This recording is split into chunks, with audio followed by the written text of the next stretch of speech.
আমরা কেন ৩৬শে জুলাই কেন করেছি, আমরা কেন ৫ই আগস্ট করি? আমি খোলাখুলি বলবো, আমি অন্তর থেকে বলি, আমি কিন্তু এই প্রশ্নটির জবাব আজ পর্যন্ত পাইনি, অথবা এই প্রশ্নটির যে জবাব আমার মন আমাকে বারবার সতর্ক করে, সেই জবাবটি কিন্তু আমি সকলের সামনে উত্থাপন করতে পারছি। যাই হোক, এর ব্যাখ্যা কিন্তু কিছুটা আজকে বিভিন্ন বক্তাদের বক্তৃতায় এসেছে।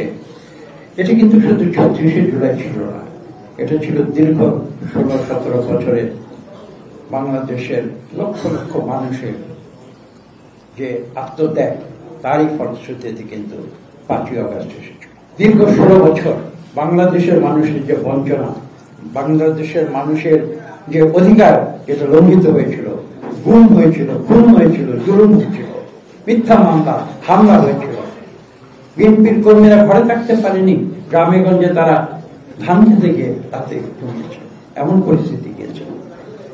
সেই পরিস্থিতি, সেই আন্দোলন, গায়েবী মামলা, এই পক্ষে আপনারা দেখুন, গায়েবী মামলার আসামি হয় নাই এরকম লোক হয়তো খুঁজে পাওয়া যাবে না।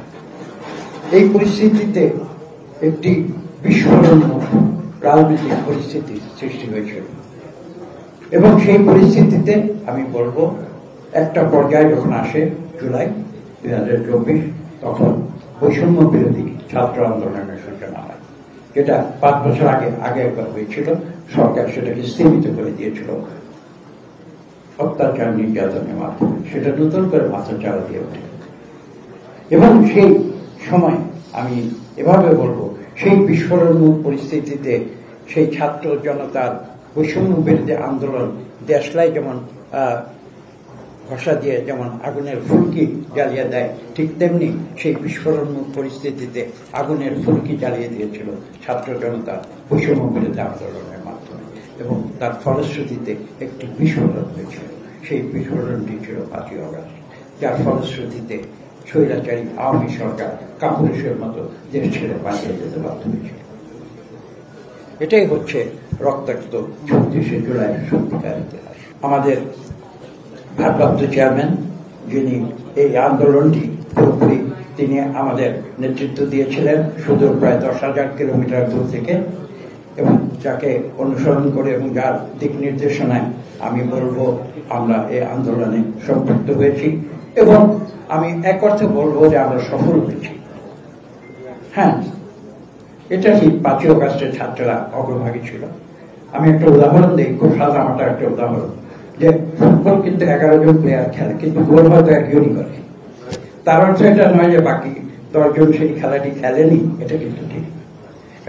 যারা এই আন্দোলনকে যদি কেউ ছাত্রদের হাতে কেন্দ্রীভূত করে দিতে চান, আমি সেটা নিষেধ করব না, কিন্তু আমি বিনীতভাবে বলবো সেটা হয়তো সঠিক বিশ্লেষণ নাও।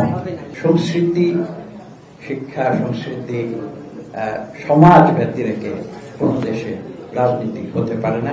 আসুন আমরা সবাই মিলে বাংলাদেশকে একটি সত্যিকার অর্থে গণতান্ত্রিক দেশে পরিণত করি, যেখানে মানুষের অধিকার প্রতিষ্ঠিত হবে, যেখানে মানুষের ভোটের অধিকার প্রতিষ্ঠিত হবে, যেখানে মানুষের যে মৌলিক অধিকার সেটা প্রতিষ্ঠিত হতে হবে, মানবাধিকার প্রতিষ্ঠিত হতে হবে, এবং সর্বশেষ এই দেশের কোটি কোটি দরিদ্র মানুষের অর্থনৈতিক অধিকার প্রতিষ্ঠিত হতে হবে।